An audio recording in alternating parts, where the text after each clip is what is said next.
Avec les clients, on bosse sur la plateforme de marque, sur c'est quoi tes valeurs, c'est quoi tes armes, c'est quoi tes ennemis, c'est quoi ton identité visuelle. Okay. En fait, ça, c'est ton socle de base. Et si le socle, il est solide, peu importe, demain, tu t'embrouilles avec Will ou quoi, vous savez que vous devez protéger le bébé, tu vois. Moi, je veux que tu m'en dises plus. Parce que plateforme de marque, j'avais entendu Anthony Bourbon l'évoquer. Ouais. Donc, vas-y, est-ce que tu peux m'en dire un peu plus? La plateforme de marque, c'est un peu la bible, on va dire, marketing de l'entrepreneur. Et plus que marketing, c'est vraiment...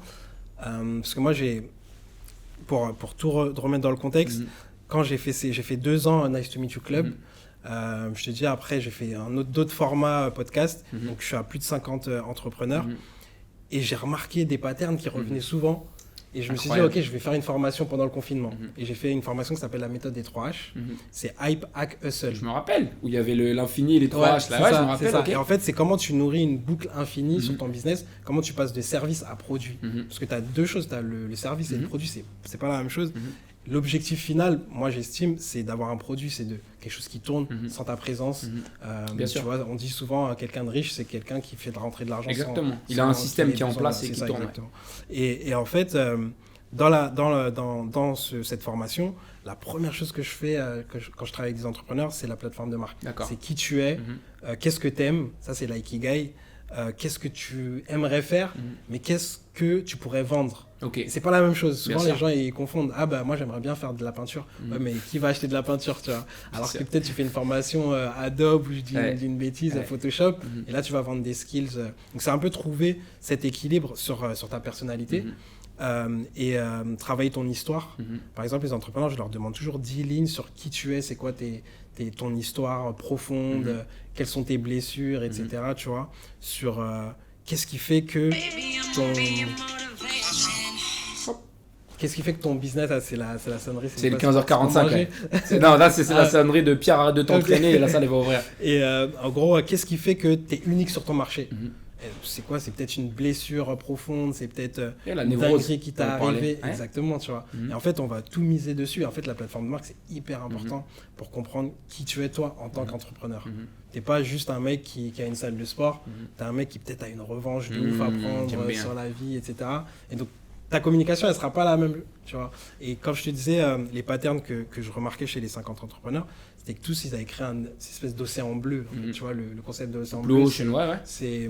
Océan bleu, océan rouge. Océan rouge, c'est là où tu as toute la concurrence qui se bouffe. La seule différenciation, c'est le prix. Ok. Donc du coup, si tu fais la guerre des prix, c'est celui qui est le moins cher, il sera toujours... C'est ça, tu vois. Il n'y a qu'un seul moins cher. Alors que si tu es dans l'océan bleu, tu as trouvé une verticale qui fait que en fait, tu as pignon sur rue, quoi. Et en fait, j'ai remarqué le concept de verticale, j'aime beaucoup. Tous les entrepreneurs que j'ai interviewés, ils avaient un océan bleu, tu vois. Mais océan bleu, ça veut pas dire que tu es sur un business unique, t'as pas de concurrent. Ça veut juste dire que dans ta communication, en fait, on te compare à personne, tu vois. Et la plateforme de marque, elle sert à ça. L'unicité. L'unicité, ouais. Comment tu fais pour être unique sur ton marché, tu vois. J'aime bien ce que tu dis. C'est hyper important, je trouve. J'aime bien ce que tu dis et je pense que c'est important de la trouver au démarrage de ton business, mais c'est important de continuer aussi à la travailler pendant ton business. Parce que je te donne une bêtise. En vrai, on était les premiers à faire de la franchise de coaching personnalisé il y a 5 ans. D'accord. Maintenant, il y a des gens qui le font. Donc l'idée, je me dis, c'est comment est-ce que moi, dans mon business, par exemple, maintenant, je peux me dire, bah tiens, comment est-ce qu'on peut continuer de développer cette unicité? Donc par exemple, c'est plus le fait de dire on est les premiers arrivés sur ce délire du coaching personnalisé, etc. Mais ouais, c'est super intéressant. C'est de faire mieux et de continuer en fait. Parce que vous faites, moi je trouvais ça ouf quand j'ai vu que tes coachs, ils interviewent les coachés, enfin je me suis dit, oh, c'est trop ouf. En fait, tu as créé une plateforme média au sein de la salle du temps. Et ça me semblait naturel en plus, parce que comme j'ai démarré le podcasting, etc., je me suis dit, ok, qu'est-ce qui fait la différence réellement sur toi demain un produit que tu vends? Les témoignages. Les témoignages clients. Si j'ai des témoignages illimités, on ne pourra jamais remettre en cause le fait que la salle du temps, ça fonctionne, ça existe et ça rend des gens mieux dans leur peau. Et plus que le côté podcast, c'est le côté individualisé, tu vois. Parce qu'en fait, le coaching individualisé et même l'attention que tu portes à la personne, tu l'interviews sur un podcast, tu prends le temps, une heure de ton temps pour lui demander comment t'en es arrivé à faire. Exactement. C'est incroyable. Et en plus, le fait de faire ça, en fait, c'est là où tu les crées tes ambassadeurs. Parce que le client, il sent dans une mission, il se sent impliqué dans un rôle où il se dit en fait c'est moi, et ça c'est des gens qui partent jamais. De fou. C'est vrai. Et c'est vrai que tu vois, typiquement moi au début l'idée c'était de se dire tiens, on va faire 3 à 5 interviews de clients, histoire de se dire on va avoir des témoignages. En fait, je me suis dit, bah non, c'est ouf. Et j'ai poussé justement mes coachs à dire, bah écoutez, au bout d'un moment, récompensez là certains de vos clients que vous kiffez pour faire en sorte vraiment que eux puissent avoir aussi un temps. Parce que faut penser à un truc, c'est que ton client, comme il kiffe ton produit, et lui aussi, il se sent honoré de se dire, je vais pouvoir en parler sur 20 minutes, 30 minutes, 1 heure, dire à quel point ça m'a servi, etc.